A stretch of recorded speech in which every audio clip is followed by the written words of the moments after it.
ਵੇਲਿਓ ਤੁਸੀਂ ਦੇਖ ਰਹੇ ਹੋ ਪੰਜਾਬੀ ਪ੍ਰਚਾਰ ਟੀਵੀ ਤੇ ਮੈਂ ਤੁਹਾਡਾ ਪ੍ਰੋਣਚਾਰਕ ਮੀਆਂ ਆਸਫ ਅਲੀ ਤੇ ਅੱਜ ਅਸੀਂ ਗੱਲ ਕਰਨ ਜਾ ਰਹੇ ਹਾਂ ਕਿਸਾਨ ਅੰਦੋਲਨ ਦੇ ਬਾਰੇ।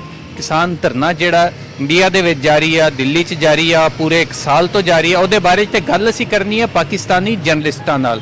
ਪਾਕਿਸਤਾਨ ਦੇ ਜਿਹੜੇ ਸੀਨੀਅਰ ਜਰਨਲਿਸਟ ਆ ਉਹਨਾਂ ਦੇ ਨਾਲ ਗੱਲ ਕਰਾਂਗੇ ਕਿ ਉਹਨਾਂ ਦੀ ਇਸ ਮੁੱਦੇ ਦੇ ਉੱਤੇ ਕੀ ਰਾਏ ਆ, ਉਹਨਾਂ ਦੇ ਕੋਲੋਂ ਜਾਣਦੇ ਹਾਂ। ਮੀਆਂ ਸਾਹਿਬ, ਜਿਹੜਾ ਕਿਸਾਨਾਂ ਦਾ ਇਸ਼ੂ ਹੈਗਾ, ਇਹ ਤੁਹਾਨੂੰ ਪਤਾ ਹੈਗਾ ਕਿ ਇਹ ਦੁਨੀਆ ਵਿੱਚ ਨਾ ਇੱਕ ਕਲਚਰ ਨਵਾਂ ਬਣਾਉਣ ਦੀ ਕੋਸ਼ਿਸ਼ ਕੀਤੀ ਜਾ ਰਹੀ ਹੈ ਔਰ ਮੋਦੀ ਹੁਕੂਮਤ ਤੇ ਇਸ ਕਲਚਰ ਨੂੰ ਵੱਧ ਕੇ ਕਿ ਕਿਸਾਨਾਂ ਉੱਤੇ ਜਿਹੜੇ ਕਾਨੂੰਨ ਨਾਫਜ਼ ਕਰਨ ਦੀ ਕੋਸ਼ਿਸ਼ ਕੀਤੀ ਜਾ ਰਹੀ ਹੈ ਕਿ ਇਨਵੈਸਟਰਸ ਨੂੰ ਵਿੱਚ ਇਨਵੋਲਵ ਕੀਤਾ ਜਾ ਰਿਹਾ ਹੈ। ਉਹ ਆਣਗੇ, ਉਹ ਜ਼ਮੀਨਾਂ ਦੀ ਕੀਮਤਾਂ ਦਾ ਤਯਨ ਕਰਨਗੇ, ਉਹਨਾਂ ਦੀ ਮਰਜ਼ੀ ਨਾਲ ਜਿਹੜੀਆਂ ਤੁਹਾਡੀਆਂ ਫਸਲਾਂ ਨੇ ਉਹਨਾਂ ਦੀ ਕੀਮਤਾਂ ਦਾ ਤਯਨ ਹੋਏਗਾ। ਤੇ ਇਹ ਜਿਹੜੀਆਂ ਚੀਜ਼ਾਂ ਹੋਣਗੀਆਂ ਤੇ ਜ਼ਾਹਿਰ ਹੈ ਕਿ ਕਿਸਾਨ ਦੇ ਹੱਥੋਂ ਅੱਗੇ ਹੀ ਪਹਿਲੇ ਉਹ ਆੜਤੀ ਦੇ ਹੱਥ ਪਿਸਿਆ ਹੁੰਦਾ।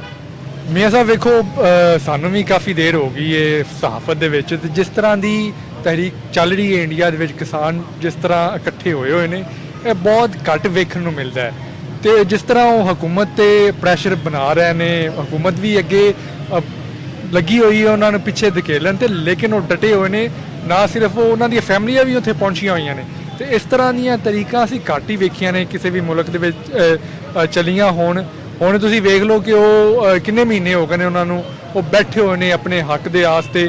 ਤੇ ਉਹ ਇਹੀ ਕਹਿੰਦੇ ਨੇ ਜਿੰਨੀ ਦੇਰ ਤੱਕ ਸਾਨੂੰ ਸਾਡਾ ਹੱਕ ਨਹੀਂ ਦਿੱਤਾ ਜਾਏਗਾ ਅਸੀਂ ਇੱਥੋਂ ਨਹੀਂ ਜਾਵਾਂਗੇ। ਕਿਸਾਨਾਂ ਦਾ ਇhtਜਾਜ ਬਿਲਕੁਲ ਠੀਕ ਹੈ, ਉਹ ਹੱਕ ਤੇ ਨੇ ਕਿ ਅਗਰ ਕੀਮਤ ਮੁਕਰਰ ਕਰਨੀਆਂ ਕੰਪਨੀਆਂ ਨੇ ਤੇ ਫਿਰ ਈਸਟ ਇੰਡੀਆ ਕੰਪਨੀ ਜਿਹੜੀ ਇੱਕ ਸੀਗੀ ਮਾਜ਼ੀ ਦੇ ਵਿੱਚ ਅਸੀਂ ਪੜ੍ਹਦੇ ਆਏ ਹਾਂ ਕਿ ਉਹਨੇ ਆਣ ਕੇ ਹਰ ਸ਼ੈ ਤੇ ਕਬਜ਼ਾ ਕਰ ਲਿਆ, ਆਪਣਾ ਰੇਟ ਕਰੇਗਾ, ਆਪਣਾ ਰੇਟ ਮੁਕਰਰ ਹੋਏਗਾ, ਆਪਣੀ ਮਨਮਰਜ਼ੀ ਹੋਏਗੀ। ਉਹ ਫਿਰ ਕਿਸਾਨਾਂ ਨੂੰ ਤੇ ਹੱਕ ਮਿਲਣਾ ਹੀ ਨਹੀਂ। ਉਹਨਾਂ ਕੋਲ ਲੈਣਗੇ ਸਸਤਾ, ਅੱਗੋਂ ਵੇਚਣਗੇ ਮਹਿੰਗਾ। ਤੇ ਇਹਦੇ ਨਾਲ ਇੱਕ ਜਿਹੜਾ ਇੰਡੀਆ ਦੇ ਬਾਰੇ 'ਚ ਇੱਕ ਕਨਸੈਪਟ ਸੀ ਕਿ ਉੱਥੇ ਅਜਨਾਸ ਸਾਡੇ ਨਾਲ ਸਸਤੀਆਂ ਨੇ, ਜ਼ਰਾਅਤ ਆ ਲੋਕਾਂ ਦੀ ਬੜੀ ਤਵੱਜੋ ਹੈ। ਮੈਂ ਅਗਰ ਉੱਥੇ ਦਾ ਜਿਹੜਾ ਕਾਸ਼ਤਕਾਰ ਹੈਗਾ ਉਹ ਅਗਰ ਜ਼ਮੀਨ ਤੇ ਆਪਣੀ ਫਸਲ ਬੀਜੇਗਾ ਤੇ ਉਹਨੂੰ ਰੇਟ ਉਹ ਮਿਲੇ ਨਾ, ਅੱਗੋਂ 100 ਵਾਲੀ ਸ਼ੈ ਉਹਨੂੰ 100 ਉਹਦੇ ਕੋਲ ਲੈਣ, ਅੱਗੇ ਉਹ 200 ਦੀ ਵੇਚਣ ਜਾਂ 150 ਦੀ ਵੇਚਣ, ਤੇ ਉਹਦੇ ਨਾਲ ਤੇ ਬੜਾ ਮਸਲਾ ਬਣੇਗਾ। ਉਹਦੇ ਕਾਸ਼ਤਕਾਰੀ ਲੋਕਾਂ ਨੇ ਛੱਡ ਦੇਣੀ ਹੈ, ਉਹਨਾਂ ਨੇ ਕਹਿਣਾ। ਔਰ ਜਿਹੜਾ ਉਹਨਾਂ ਦਾ ਭਾਰਤੀ ਪੰਜਾਬ ਹੈ ਹੁਣ ਤਾਂ ਖੈਰ ਉਹ 3 ਟੋਟਿਆਂ 'ਚ ਤਕਸੀਮ ਹੋ ਗਿਆ। ਉਹ ਪੂਰਾ ਪੰਜਾਬ 70% ਜਿਹੜੇ ਉੱਥੋਂ ਦੇ ਪੂਰੀ ਇੰਡੀਆ ਦੀ ਆਬਾਦੀ ਹੈ ਉਹਨੂੰ ਕਣਕ ਤੇ ਚਾਵਲ ਯਾਨੀ ਕਿ ਜ਼ਰਈ ਅਜਨਾਸ ਇਹ ਦੋ ਹੀ ਵੱਡੀਆਂ ਨੇ, ਇਹ ਉਹ ਦਿੰਦਾ ਹੈ। ਦੇਖੋ, ਸਭ ਤੋਂ ਪਹਿਲੇ ਤੇ ਜਿਹੜੇ ਭਾਰਤੀ ਕਿਸਾਨ ਨੇ ਜਿਨ੍ਹਾਂ ਨੇ ਪੂਰੇ ਮੁਲਕ 'ਚੋਂ ਆ ਕੇ ਆਪਣੇ ਮੁਲਕ ਦੇ ਮੁਖਤਲਿਫ ਹਿੱਸਿਆਂ 'ਚ ਧਰਨਾ ਦਿੱਤਾ ਹੈ, ਉਹਨਾਂ ਦੀ ਹਿੰਮਤ ਨੂੰ ਸਲਾਮ ਕਰਨਾ ਪੈਂਦਾ ਹੈ ਕਿ ਤਕਰੀਬਨ 1 ਸਾਲ ਪੂਰਾ ਹੋ ਗਿਆ। ਔਰ ਅਗਰ ਮੈਂ ਇਹ ਕਹਾਂ ਕਿ ਤਾਰੀਖ ਦੀਆਂ ਵੱਡੀਆਂ ਮੂਵਮੈਂਟਸ 'ਚੋਂ ਇੱਕ ਤਹਿਰੀਕ ਹੈ ਤੇ ਸ਼ਾਇਦ ਇਹ ਗਲਤ ਨਹੀਂ ਹੋਏਗਾ। ਔਰ ਉਹਦਾ ਦੂਸਰਾ ਫਾਇਦਾ ਜਿਹੜਾ ਸਾਰੀ ਦੁਨੀਆ ਦੇ ਵਿੱਚ ਹੋਇਆ ਉਹ ਇਹ ਹੈ ਕਿ ਅਗਰ ਤੁਸੀਂ ਹੱਕ ਔਰ ਸੱਚ ਤੇ ਹੋ ਔਰ ਆਪਣੇ ਮੁਤਾਲਬਾਤ ਤੁਸੀਂ ਸਮਝਦੇ ਹੋ ਕਿ ਇਹ ਸਹੀ ਨੇ ਔਰ ਹੁਕੂਮਤ ਨੂੰ ਮੰਨਣਾ ਚਾਹੀਦਾ ਤੇ ਉਹਦੇ ਵਾਸਤੇ ਫਿਰ ਤੁਸੀਂ ਕਿਸ ਹੱਦ ਤੱਕ ਜਾ ਸਕਦੇ ਹੋ। ਮਤਲਬ 1 ਸਾਲ ਅਗਰ ਅਸੀਂ ਵੈਸੇ ਕਹੀਏ ਤੇ ਇੰਜ ਲੱਗਦਾ ਜਿਸ ਤਰ੍ਹਾਂ ਸ਼ਾਇਦ ਪਤਾ ਨਹੀਂ ਅਸੀਂ ਰੂਟੀਨ 'ਚ ਇੱਕ ਗੱਲ ਕਰਦੇ ਨੇ ਜੀ ਕਿ 1 ਸਾਲ ਹੋ ਗਿਆ, ਲੇਕਿਨ 365 ਦਿਨ ਔਰ ਫਿਰ 365 ਦਿਨਾਂ ਨੂੰ ਘੰਟਿਆਂ ਤੇ ਤਕਸੀਮ ਕਰੋ, ਫਿਰ ਮਿੰਟਾਂ ਤੇ ਤਕਸੀਮ ਕਰੋ ਤੇ ਗੱਲ ਕਿੱਥੇ ਦੀ ਕਿੱਥੇ ਜਾ ਪੜਦੀ ਹੈ। ਔਰ ਤੀਸਰੀ ਗੱਲ ਇਸ ਦੇ ਵਿੱਚ ਇਹ ਹੈ ਕਿ ਮੇਰੀ ਸਮਝ ਤੋਂ ਇਹ ਗੱਲ ਬਾਹਰ ਹੈ ਕਿ ਜਦ ਇੰਨੀ ਕਸੀਰ ਤਾਦਾਦ ਦੇ ਵਿੱਚ ਕਿਸਾਨ ਜਿਹੜੇ ਨੇ ਉਹ ਇਹ ਚਾਹੁੰਦੇ ਨੇ ਕਿ ਇਹ ਕਾਨੂੰਨ ਜਿਹੜੇ ਇਹਨਾਂ ਨੇ ਸਰਮਾਇਆਦਾਰਾਂ ਨੂੰ ਨਵਾਜ਼ਣ ਵਾਸਤੇ ਗਵਰਨਮੈਂਟ ਨੇ ਮੁਤਾਰਫ ਕਰਾਏ ਨੇ ਉਹ ਖਤਮ ਕਰ ਦਿੱਤੇ ਜਾਣ, ਤੇ ਇਹਦੇ 'ਚ ਕਬਾਹਤ ਕੀ ਹੈ? ਮੇਰਾ ਖਿਆਲ ਹੈ ਇਹਦੇ 'ਚ ਕਬਾਹਤ ਇਹ ਹੈ ਕਿ ਮੋਦੀ ਸਰਕਾਰ ਬਰਸਰੇ ਇਕਤਦਾਰ ਹੀ ਇਹਨਾਂ ਲੋਕਾਂ ਦੇ ਸਰਮਾਏ ਦੇ ਨਾਲ ਆਈ ਹੈ। ਔਰ ਇਹ ਸਾਰੀ ਸੂਰਤ ਹਾਲ ਵੇਖ ਕੇ ਤੇ ਇੰਜ ਵੀ ਲੱਗਦਾ ਹੈ ਕਿ ਜਿਸ ਤਰ੍ਹਾਂ ਇਹ ਸ਼ਾਇਦ ਇਕਤਦਾਰ 'ਚ ਆਉਣ ਤੋਂ ਪਹਿਲੇ ਹੀ ਇਹਦੇ ਬਾਰੇ ਦੇ ਵਿੱਚ ਕੋਈ ਗੁਫ਼ਤੋ ਸ਼ਨੀਦ ਹੋ ਚੁੱਕੀ ਹੋਏਗੀ ਕਿ ਬਈ ਅਸੀਂ BJP ਤੇ ਸਰਮਾਇਆ ਲਾਉਂਦੇ ਹਾਂ ਔਰ ਸਾਡਾ ਸਰਮਾਇਆ ਇੰਨਾ ਸੂਰਤਾਂ 'ਚ ਵਾਪਸ ਆਏਗਾ। ਜਿਸ ਤਰ੍ਹਾਂ IMF ਕਿਸੇ ਮੁਲਕ ਨੂੰ ਕਰਜ਼ਾ ਦਿੰਦੀ ਹੈ ਤੇ ਪਹਿਲੇ ਉਹਨਾਂ ਸਾਰੇ ਪਹਿਲੂਆਂ ਤੇ ਗੌਰ ਕੀਤਾ ਜਾਂਦਾ ਹੈ ਕਿ ਸਾਡਾ ਕਰਜ਼ਾ ਕਿਸ ਤਰੀਕੇ ਨਾਲ ਵਾਪਸ ਕੀਤਾ ਜਾਏਗਾ। ਤੇ ਮੈਨੂੰ ਤਾਂ ਇਹ ਲੱਗਦਾ ਕਿ ਸ਼ਾਇਦ ਇਹ ਇਕਤਦਾਰ 'ਚ ਜਦੋਂ ਦੁਬਾਰਾ ਨਰਿੰਦਰ ਮੋਦੀ ਨੇ ਇੰਤਖਾਬਾਤ 'ਚ ਹਿੱਸਾ ਲਿਆ ਵਾ ਤੇ ਉਸ ਤੋਂ ਪਹਿਲੇ ਹੀ ਇਹ ਡੀਲ ਹੋ ਚੁੱਕੀ ਸੀ। ਵਰਨਾ ਇੰਨਾ ਸਟ੍ਰਿਕਟ ਕੋਈ ਵੀ ਗਵਰਨਮੈਂਟ ਜਿਹੜੀ ਇੰਨਾ ਦਬਾਅ ਬਰਦਾਸ਼ਤ ਕਰਨਾ ਉਹਦੇ ਲਈ ਮੁਮਕਿਨ ਨਹੀਂ ਗਾ। ਤੇ ਹੁਣ ਇੱਕ ਨਵਾਂ ਇਨਵੈਸਟਰ ਉਹਦੇ ਜ਼ਰੀਏ ਕੀਮਤਾਂ ਦਾ ਜੋ ਤਯਨ ਹੋਏਗਾ ਤੇ ਉਹਨੂੰ ਵਿਚਾਰੇ ਨੂੰ ਕਿਸਾਨ ਨੂੰ ਵਿੱਚੋਂ ਕੀ ਲੱਭੇਗਾ। ਤੇ ਮੇਰਾ ਖਿਆਲ ਹੈ ਕਿਸਾਨ ਸਹੀ ਇhtਜਾਜ ਕਰ ਰਹੇ ਨੇ ਔਰ ਉਹਨਾਂ ਨੂੰ ਇਹ ਇhtਜਾਜ ਕਰਦੇ ਰਹਿਣਾ ਚਾਹੀਦਾ, ਉਹਨਾਂ ਨੂੰ ਡਟੇ ਰਹਿਣਾ ਚਾਹੀਦਾ।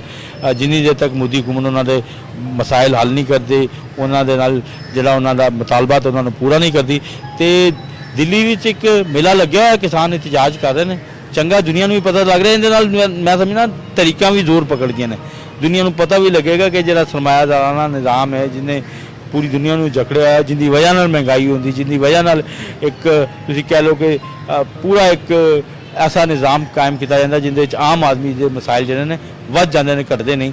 ਤੇ ਇਹਨੂੰ ਜਿੰਨਾ ਸੌਖਾ ਕੀਤਾ ਜਾਏਗਾ, ਜਿੰਨੀਆਂ ਇੱਕ ਆਮ ਕਿਸਾਨ ਨੂੰ ਫਾਇਦਾ ਦਿੱਤਾ ਜਾਏਗਾ, ਉਨਾ ਹੀ ਮਸਲੇ ਹੱਲ ਹੋਣਗੇ। ਜੇ ਉਹਨਾਂ ਦੇ ਮਸਲੇ ਹੱਲ ਨਾ ਹੋਏ ਤਾਂ ਫਿਰ ਸੜਕਾਂ ਤੇ ਹੀ ਲੋਕੀ ਰੁਲਣਗੇ। ਤੇ ਮੈਨੂੰ ਲੱਗਦਾ ਹੈ ਜਿਸ ਤਰ੍ਹਾਂ ਉਹ ਡਟੇ ਹੋਏ ਨੇ, ਜਿਸ ਤਰ੍ਹਾਂ ਉਹ ਅਜ਼ਮ ਲੈ ਕੇ ਆਏ ਹੋਏ ਨੇ, ਤੇ ਉਹ ਆਪਣਾ ਹੱਕ ਲੈ ਕੇ ਜਾਣਗੇ। ਹਕੂਮਤ ਜਿੰਨਾ ਮਰਜ਼ੀ ਜ਼ੋਰ ਲਾ ਲੇ, ਜਿੰਨਾ ਮਰਜ਼ੀ ਪ੍ਰੈਸ਼ਰ ਪਾ ਲਵੇ ਉਹਨਾਂ ਤੇ, ਉਹਨਾਂ ਨੇ ਹੁਣ ਪਿੱਛੇ ਨਹੀਂ ਹਟਣਾ। ਤੇ ਸਾਡੇ ਜਿਹੜੇ ਇੱਥੋਂ ਦੇ ਪੰਜਾਬ ਦੇ ਕਿਸਾਨ ਨੇ, ਉਹਨਾਂ ਨੂੰ ਵੀ ਸੋਚਣਾ ਚਾਹੀਦਾ, ਵੇਖਣਾ ਚਾਹੀਦਾ ਕਿ ਉਹ ਵੀ ਆਪਣੇ ਹੱਕ ਵਾਸਤੇ ਨਿਕਲਣ, ਤੇ ਇਸ ਤਰ੍ਹਾਂ ਦੀ ਕੋਈ ਤਹਿਰੀਕ ਹੋਵੇ ਤੇ ਉਹ ਵੀ ਆਪਣੇ ਜਿਹੜੇ ਮਕਸਦ ਨੇ ਉਹਨਾਂ ਵਿੱਚ ਕਾਮਯਾਬ ਹੋ ਸਕਦੇ। ਇੰਡੀਆ ਦੇ ਵਿੱਚ ਹਾਲੇ ਤੱਕ ਮੋਦੀ ਸਰਕਾਰ ਇਹਦੇ ਤੇ ਅੜੀ ਹੋਈ ਹੈ ਕਿ ਅਸੀਂ ਇਹ ਫੈਸਲਾ ਵਾਪਸ ਨਹੀਂ ਲੈਣਾ, ਔਰ ਅਸੀਂ ਜੋ ਕੀਤਾ ਹੈ ਸੋਚ ਸਮਝ ਕੇ ਕੀਤਾ ਹੈ। ਲੇਕਿਨ ਉਹਨੂੰ ਇਸ ਤਹਿਰੀਕ ਦਾ ਨਹੀਂ ਪਤਾ ਕਿ ਇੰਨੇ ਅਰਸੇ ਤੋਂ ਬੀਬੀਆਂ, ਬੱਚੇ, ਰੋਟੀ ਪਾਣੀ, ਉੱਥੇ ਟਰੈਕਟਰ ਟਰਾਲੀਆਂ ਤੇ ਆਣ ਕੇ ਧਰਨਾ ਦਿੱਤੇ ਬੈਠੇ ਨੇ, ਔਰ ਉਹਨਾਂ ਨੇ ਚਾਰੋਂ ਪਾਸਿਓਂ ਦਿੱਲੀ ਨੂੰ ਘੇਰਿਆ ਹੋਇਆ। ਅਗਰ ਇਹ ਤਹਿਰੀਕ ਇੰਝ ਹੀ ਚੱਲਦੀ ਰਹੀ ਤੇ ਉਹ ਮੋਦੀ ਸਰਕਾਰ ਦਾ ਖਾਤਮਾ ਹੋ ਜਾਏਗਾ ਇਹਦੇ ਤੇ, ਕਿਉਂਕਿ ਜਦੋਂ ਵੀ ਕੋਈ ਤਹਿਰੀਕ ਚੱਲਦੀ ਹੈ ਕਿਸੇ ਵੀ ਹਕੂਮਤ ਦੇ ਖਿਲਾਫ, ਉਹ ਇੱਕ ਅਵਾਮੀ ਬਣ ਜਾਂਦੀ ਹੈ ਮੂਵਮੈਂਟ, ਤੇ ਉਹਦੇ ਨਤੀਜੇ ਦੇ ਵਿੱਚ ਉਸ ਹਕੂਮਤ ਦਾ ਜਾਣਾ ਹੁੰਦਾ, ਜਾਂ ਉਹ ਫੈਸਲਾ ਵਾਪਸ ਲਵੇਗੀ ਜਾਂ ਫਿਰ ਉਹਨੂੰ ਘਰ ਜਾਣਾ ਪਏਗਾ। ਤੇ ਹੁਣ ਇਹਦੇ ਤੇ ਮੈਂ ਤੇ ਇਹੀ ਕਹਾਂਗਾ ਕਿ ਕਾਸ਼ਤਕਾਰਾਂ ਦਾ ਇਹ ਮੌਕਫ ਠੀਕ ਹੈ ਕਿ ਜ਼ਰਈ ਅਜਨਾਸ ਜਿਹੜਾ ਉਹ ਬੀਜਦੇ ਨੇ, ਉਹਨਾਂ ਨੂੰ ਉਹਦਾ ਸਹੀ ਮੁਆਵਜ਼ਾ ਨਹੀਂ ਮਿਲਦਾ, ਤੇ ਉਹ ਲੈ ਕੇ ਤੇ ਅੱਗੋਂ ਆਪਣੀ ਮਨਮਰਜ਼ੀ ਦਾ ਵੇਚਣਗੇ, ਤੇ ਉਹਨਾਂ ਦੇ ਇਸ ਨਤੀਜੇ ਦੇ ਵਿੱਚ ਅਜਨਾਸ ਵੀ ਮਹਿੰਗੀਆਂ ਹੋਣਗੀਆਂ, ਮਹਿੰਗਾਈ ਵੀ ਹੋਏਗੀ। ਔਰ ਹੁਣ ਦੋਨਾਂ ਪਾਸੇ ਡਟੇ ਨੇ। ਇੰਡੀਅਨ ਗਵਰਨਮੈਂਟ ਵੀ ਢਿਠਾਈ ਦਾ ਮੁਜ਼ਾਹਰਾ ਕਰ ਰਹੀ ਹੈ, ਭਾਰਤੀ ਕਿਸਾਨ ਜਿਹੜੇ ਨੇ ਉਹ ਵੀ ਕਹਿੰਦੇ ਨੇ ਕਿ ਅਸੀਂ ਆਪਣੇ ਹੱਕ ਲਿਓ ਬਗੈਰ ਨਹੀਂ ਜਾਣਾ।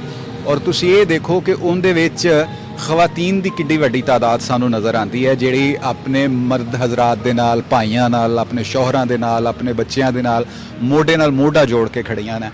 ਔਰ ਜਿਹੜਾ ਅਸੀਂ ਮੁਖਤਲਿਫ ਟੀਵੀ ਚੈਨਲਸ ਤੇ ਰਿਪੋਰਟਿੰਗ ਦੇਖਦੇ ਹਾਂ, ਹਾਲਾਂਕਿ ਇੰਡੀਅਨ ਚੈਨਲਸ ਉਹਦੇ ਵਿੱਚ ਵੀ ਤਾਸਬ ਦਾ ਮੁਜ਼ਾਹਰਾ ਕਰਦੇ ਨੇ, ਲੇਕਿਨ ਅਗਰ ਅਸੀਂ ਫੋਰਨ ਮੀਡੀਆ ਚੈਨਲਸ ਜਿਹੜੇ ਉਹਨਾਂ ਦੀ ਰਿਪੋਰਟਸ ਦੇਖੀਏ ਤੇ ਪਤਾ ਲੱਗਦਾ ਹੈ ਕਿ ਜਿਸ ਤਰ੍ਹਾਂ ਮੁਸਤਕਿਲ ਬੁਨਿਆਦਾਂ ਤੇ ਉਹਨਾਂ ਨੇ ਸਲਾਹੀਅਤ ਹਾਸਲ ਕਰ ਲਈ, ਕਿਸਾਨਾਂ ਨੇ ਧਰਨੇ ਨੂੰ ਮੁਸਤਕਿਲ ਬੁਨਿਆਦਾਂ ਤੇ ਜਾਰੀ ਰੱਖਣ ਦੀ ਉੱਥੇ ਪੂਰਾ ਇੱਕ ਸੈੱਟ ਲਾ ਲਿਆ ਹੈ। ਬੇਸ਼ੁਮਾਰ ਲੋਕ ਕੀ ਕਹਿੰਦੇ ਨੇ, ਜਿਹੜਾ ਉਹ ਟਰਨ ਬਾਈ ਟਰਨ ਆਉਂਦੇ ਨੇ, ਕੁਝ ਲੋਕ ਚਲੇ ਜਾਂਦੇ ਨੇ, ਕੁਝ ਫਿਰ ਉਹਨਾਂ ਦੀ ਜਗ੍ਹਾ ਆ ਜਾਂਦੇ ਨੇ, ਬਾਕੀ ਜਾ ਕੇ ਆਪਣਾ ਕੰਮਕਾਜ ਨਿਪਟਾ ਲੈਂਦੇ ਨੇ। ਹਾਂ, ਲੇਕਿਨ ਅਗਰ ਇਸ ਦੌਰਾਨ ਕੋਈ ਐਮਰਜੈਂਸੀ ਹੋ ਜਾਂਦੀ ਹੈ ਤੇ ਉਹ ਜਿਹੜੇ ਲੋਕ ਗਏ ਹੁੰਦੇ ਨੇ ਉਹਨਾਂ ਨੂੰ ਵੀ ਕਾਲ ਕਰਨ ਦਾ ਇੰਤਜ਼ਾਮ ਮੁਕੰਮਲ ਹੈ, ਮਤਲਬ ਉਹਨਾਂ ਨੂੰ ਵੀ ਉਹ ਫੌਰਨ ਬੁਲਾ ਲੈਂਦੇ ਨੇ, ਔਰ ਜਿਹੜੀ ਤਾਦਾਦ ਹੈ ਉਹਦੇ 'ਚ ਫਿਰ ਇਜ਼ਾਫਾ ਹੋ ਜਾਂਦਾ। ਤੇ ਬਤੌਰ ਇਨਸਾਨ ਵੀ ਔਰ ਬਤੌਰ ਕਿਸਾਨ ਵੀ, ਮਤਲਬ ਅਸੀਂ ਤੇ ਇਹੋ ਹੀ ਕਹਿ ਸਕਦੇ ਹਾਂ ਇੰਡੀਅਨ ਗਵਰਨਮੈਂਟ ਨੂੰ ਕਿ ਅਗਰ ਇੰਨੀ ਵੱਡੀ ਤਾਦਾਦ ਦੇ ਵਿੱਚ ਉਹ ਚਾਹੁੰਦੇ ਨੇ ਕਿ ਇਹ ਵਾਪਸ ਲੈ ਜਾਣ ਕਵਾਨੀਨ, ਤੇ ਉਹਨਾਂ ਨੂੰ ਜ਼ਰੂਰ ਵਾਪਸ ਲੈਣਾ ਚਾਹੀਦਾ ਕਿ ਆਪਣੇ ਆਵਾਮ ਦਾ ਮਫਾਦ ਬਹਰਹਾਲ ਕਿਸੇ ਵੀ ਹਕੂਮਤ ਲਈ ਮੁਕੱਦਮ ਹੁੰਦਾ।